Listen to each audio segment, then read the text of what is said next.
सबसे पहले तो मैं लाहौर प्रेस क्लब के तमाम जो मेंबरान हैं, जो हमारे दोस्त हैं, हमारे वर्किंग जर्नलिस्ट, चाहे वो फ़ोटोग्राफ़र हों, चाहे हमारे वर्किंग सहाफ़ी हों, रिपोर्टर्स हों, एडिटर्स हों, तमाम को जो है मुबारकबाद देना चाहता हूँ कि आज अल्हम्दुलिल्लाह सारे जो ये फैमिलीज़ हैं आपका जो सेहत का ख़र्चा है वो अब इंशाअल्लाह ताला हुकूमत जो है उसने अपने ज़िम्मे ले लिया है और आप लोगों को जो स्टेट ऑफ द आर्ट सेहत की सहूलत है वो इस सेहत कार्ड से मिल जाएगी। थोड़ा सा मैं आपको कॉन्सेप्ट बता देना चाहता हूँ। बेसिकली क्या है सेहत कार्ड में, ये है कि 10 लाख रुपया हर फैमिली की एक इंश्योरेंस है 1 साल की।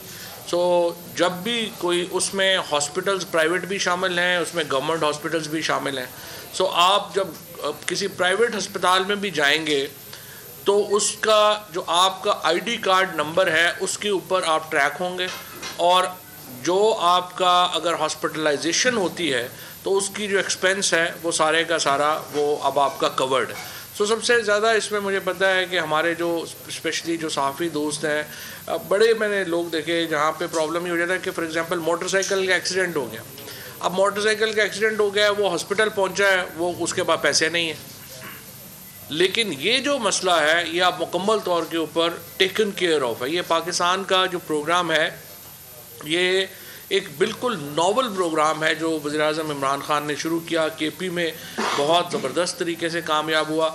अब जो लोग कुछ समझते हैं, कहते हैं कि जी नहीं जी इसमें प्राइवेट अस्पतालों का फ़ायदा हो जाएगा।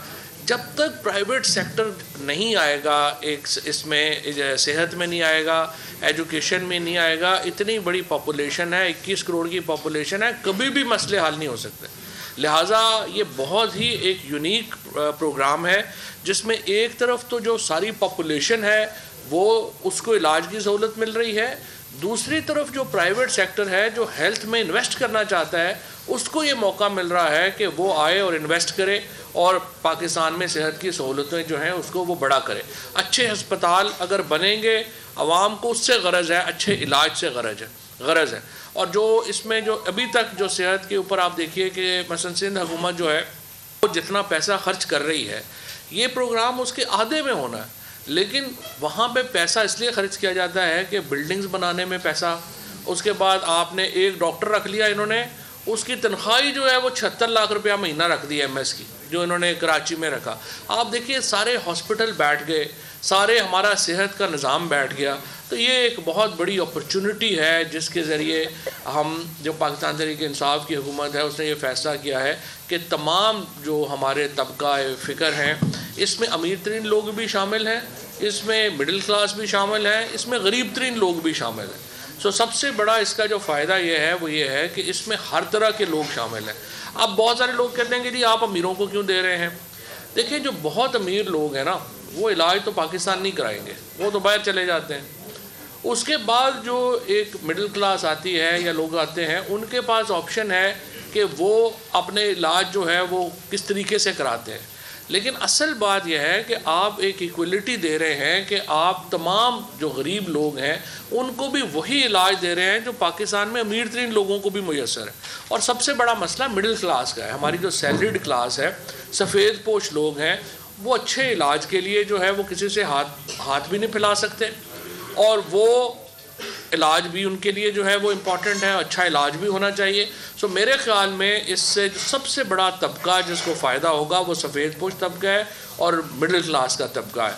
और इंशाअल्लाह ताला ये जो प्रोग्राम आज लाहौर के तमाम सहाफ़ियों को, इसके बाद हम इंशाअल्लाह इस्लामाबाद के तमाम सहाफ़ियों को और पाकिस्तान के जो तमाम हमारे जो प्रेस क्लब्स हैं उनको हम केपी और पंजाब के तमाम प्रेस क्लब्स को जो है वो हम ये सहूलत जो है वो देने जा रहे हैं। और 100% इंशाल्लाह इनकी फ़ैमिलीज़ जो हैं वो 10 लाख रुपए तक की सालाना कवर में आएंगी। सिंध हुकूमत को हम एक बार फिर आपके तवज्जुह से ये कहना चाहते हैं कि आप मेहरबानी करें इस प्रोग्राम में अपना हिस्सा डालें, और ये बहुत ही इम्पॉर्टेंट है कि आपका हिस्सा इस प्रोग्राम में हो।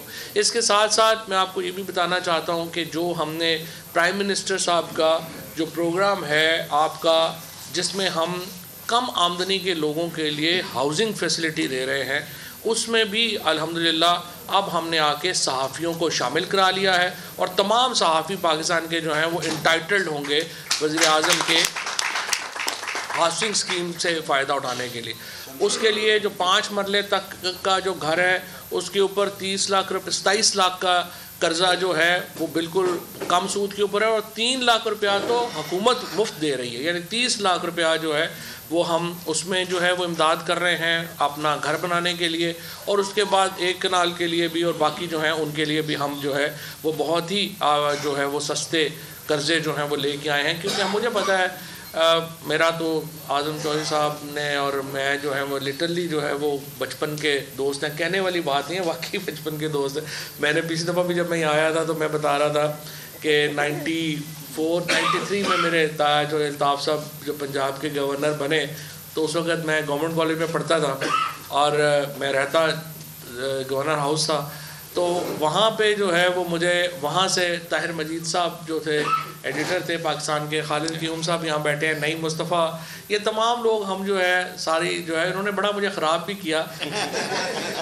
याकूब के होटल के ऊपर इन्होंने सारी रात बैठ के हमने चाय पिए और लेकिन बहरहाल ये है। फिर बाद में यहाँ पे अपना आमिर जब सदर बन गया प्रेस क्लब लाहौर में, ये लाहौर प्रेस क्लब मेरा ख्याल है सबसे खूबसूरत प्रेस क्लब है पाकिस्तान में और इसके साथ बड़ी यादें वो बसता हैं। तो एक तो मैं अपना आज़म चौधरी साहब आपसे ये कहूँगा कि आप जब आप अल्हम्दुलिल्लाह ये मैं आपको यहाँ पे मैं ये भी ज़रा वाज़ेह कर दूँ कि सारे ग्रुपों में मेरे बड़े दोस्त हैं। तो आज़म चौधरी साहब से जो सदर के कैंडिडेट जो दूसरे लोग जो हारे हैं वो भी मेरे बहुत ही करीबी दोस्त हैं। So I have to acknowledge that everyone has contributed in press club in their own way. और तमाम जो ग्रुप्स हैं उनको भी मैं समझता हूँ। देखिए हम जो वकीलों में भी मैं सिर्फ आपको एक बताता हूँ कि हमारी भी बड़ी बिटर पॉलिटिक्स है। वकीलों में भी जो सियासत है वो बड़ी बिटर है, बड़ी एक दूसरे के ख़िलाफ़ बातें होती हैं, लेकिन जिस दिन इलेक्शन ख़त्म हो जाता है अगले दिन सारे इकट्ठे बैठते हैं।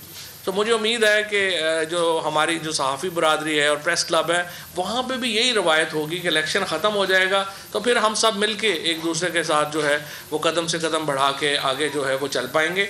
उसमें इम्पॉर्टेंट ये है चौधरी साहब, मैं ये कहना चाहता हूँ कि आप लाहौर प्रेस क्लब के लिए, मैं जब पहले 2018 में वज़ीर-ए-आज़म साहब ने मुझे ये रिस्पॉन्सिबिलिटी दी थी तो मैं बार बार आपको ये बात कर रहा था कि यहाँ पर जो हमारा प्रिंट मीडिया है उसको अपनी डिजिटलाइजेशन की तरफ आना पड़ेगा। बिकॉज़ हमारा जो इंटरनेट की स्पीड तेज़ होती जाएगी हमारा डिजिटल मीडिया टेक ओवर कर लेगा। मेरा ख्याल था 2022 तक हम जो है वो बहुत सब्सटेंशियल हमारा जो मामला है वो डिजिटल में चला जाएगा, लेकिन विद इन जो है वो 3 इयर्स ये हुआ है कि 12 अरब रुपए की एडवर्टीज़मेंट जो है वो शिफ्ट हो गई है फॉर्मल मीडिया से डिजिटल मीडिया की तरफ। अब आप अंदाज़ा लगाइए कि जब इतनी बड़ी एडवर्टीज़मेंट डिजिटल मीडिया में चली गई है और हम सिर्फ एज के ऊपर खड़े हैं, ये तो अमेरिका और चीन की ज़रा आपस में लड़ाई होगी जिसकी वजह से 5G लेट हो गया।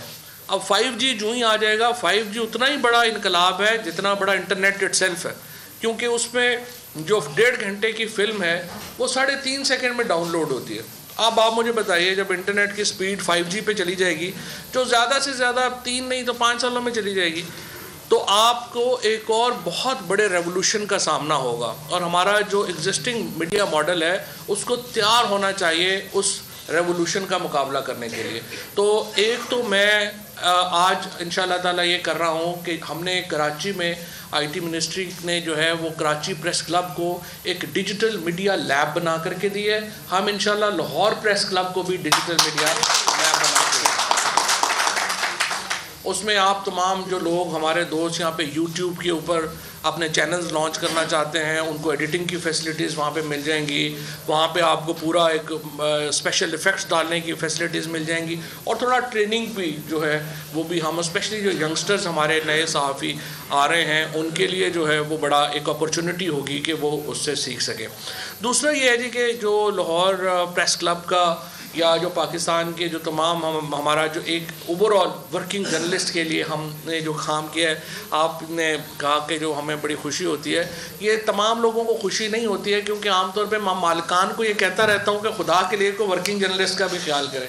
कल जो कैमरामैन मैं था किसी जगह के ऊपर, तो जो कैमरामैन आए तो उन्होंने मुझे कहा कि हमारी 7 साल से तनख्वाह नहीं बढ़ी। अब आप देखें हर मीडिया हाउस का इस साल का प्रॉफिट उठा के देखें वो 35 से 40% प्रॉफिट में गया। अब अगर मीडिया हाउसेस, इसी तरह से जो पाकिस्तान में सबसे ज़्यादा महंगाई की हमें शिकायत आती है, पाकिस्तान की जो 929 अरब रुपए का जो प्रॉफिट कमाया है 100 बड़ी कंपनियों ने, इस साल की जो फिगर्स हैं, 100 बड़ी कंपनियों ने 929 अरब रुपए का जो प्रॉफिट है वो कमाया है स्टॉक एक्सचेंज में। मीडिया हाउसेस ने 33% से 40% तक जो प्रॉफिट है वो कमाया है। लेकिन सवाल ये है, मेरी बड़ी दस्तबस्ता अर्ज़ है अपने ये जो सेठ साहिबान हैं, हमारे जो कंपनीज़ के ओनर हैं, कि खुदा के लिए इसको ट्रिकल डाउन भी करें, अपने वर्कर्स का भी ख्याल करें, उनको तनख्वाहें उनकी बढ़ाएं। पूरा मुल्क जो है वो पाकिस्तान में हम मैक्रो इकॉनमी की पॉलिसीज़ ही बना सकते हैं। हमारी इंडस्ट्री चल रही है, हमारा जो फार्मर है वो खुशहाल हुआ है, 1100 अरब रुपया हमारा जो है वो एडिशनल इनकम गई है, हमारी इसमें एग्रीकल्चर में इनकम गई है, जिससे एक पूरा ग्रोथ साइकिल पाकिस्तान में आया हुआ है। 5% के ऊपर जो है वो हमारी ग्रोथ हो रही है। लेकिन सबसे ज़्यादा मुश्किल में हमारा तनख्वाहदार तबका है, जिसकी तनख्वाहें जो हैं वो नहीं बढ़ाई जा रही, और उसमें प्राइवेट सेक्टर जो है वो जब तक हिस्सा नहीं डालेगा, हम रोज़ जो है वो आकर के एंकर की तनख्वाह बढ़ा देते हैं जिनकी पहली बड़ी तनख्वाहें हैं। हमारा काम है कि जो वर्किंग जर्नलिस्ट है उसको तगड़ा करें, हम अपने जो कैमरामैन है उसका जो ख्याल करें, हम अपना जो रिपोर्टर है उसका ख्याल करें, अपने लोगों का ख्याल करें। फिर अभी जो है हम नई जो रिफॉर्म्स इंशाल्लाह लेके आना चाह रहे हैं, उनमें हम जो ITNE है, जो कि एक इम्प्लीमेंटेशन ट्राइब्यूनल है न्यूज़पेपर्स के लिए, हम उस ITNE में जो हमारे इलेक्ट्रॉनिक वर्कर्स हैं, हम उनको भी जो है ये हक दे रहे हैं कि अगर उनका कॉन्ट्रैक्ट पूरा नहीं होता तो वो जाके अदालत में अपना केस फाइल कर सकें। ये बड़ा इम्पॉर्टेंट है, इसलिए कि जब वर्किंग जर्नलिस्ट जो है उसको खुशहाल होना बड़ा इम्पॉर्टेंट है और उसके लिए काम करना बड़ा ज़रूरी है। मुझे ये भी बड़ा अफसोस है कि बाज़ जो वहाँ पे हमारे यहाँ जो तंजीमें हैं बड़ी, वो वर्कर्स के राइट्स के लिए उस तरह से बात नहीं करती जिस तरह से करनी चाहिए। जो भी आते हैं वो मालिकान के राइट्स के लिए तो आप पार्लियामेंट के सामने पहुँच जाते हैं, वर्कर्स के राइट्स के लिए जो है वह बात नहीं करते। सबसे इम्पॉर्टेंट ये है कि जो वर्कर्स जो हैं वो एहतसाब करें अपनी तंजीमों का, और उनको ये कहें कि मालिकान के हकूक़ वो ख़ुद देख लेंगे, आप हमारे हकूक़ के लिए खड़े हो। ये बड़ा इम्पॉर्टेंट है कि ये इसके ऊपर जो है वो जारी रहे। बहरहाल बात यह है कि दूसरा, क्योंकि मैं यहाँ पे एक जो हमारे प्रेस क्लब के मामलात हैं, मीडिया का जो मॉडल है उसके ऊपर बात कर रहा था, एक और जिसके ऊपर मैं समझता हूँ कि हमें मीडिया को एक बहैसियत इदारा, एक इंस्टीट्यूशन के तौर के ऊपर देखना चाहिए। आप देखिए, बरतानिया में इस वक्त डिबेट हो रही है। बोरिस जॉनसन साहब जो वहाँ के वज़ीर आज़म हैं, उन्होंने क्या किया कि उन्होंने एक लॉकडाउन लगाया कोरोना के ऊपर, और तमाम लोगों को कहा कि वो घरों में रहेंगे, लॉकडाउन लग गया। उसके बाद प्राइम मिनिस्टर साहब खुद जाके जो है वो पार्टियाँ अटेंड करते रहे, वहाँ पे सोशलाइजिंग करते रहे। वहाँ पे कितनी बड़ी रिजेंटमेंट और इतनी बड़ी डिबेट शुरू हो गई हुई है कि बोरिस जॉनसन जो हैं उनकी कुर्सी ख़तरे में पड़ गई है कि उन्होंने लॉकडाउन लगाया और ख़ुद लॉकडाउन के ऊपर अमल दरामद नहीं किया। लेकिन हमारे मीडिया में हम ये देखता हूँ, मैं देख रहा था रात को एक टीवी ने सब्सक्राइब करें और बेल दबाएं ताकि कोई खबर रह न जाए।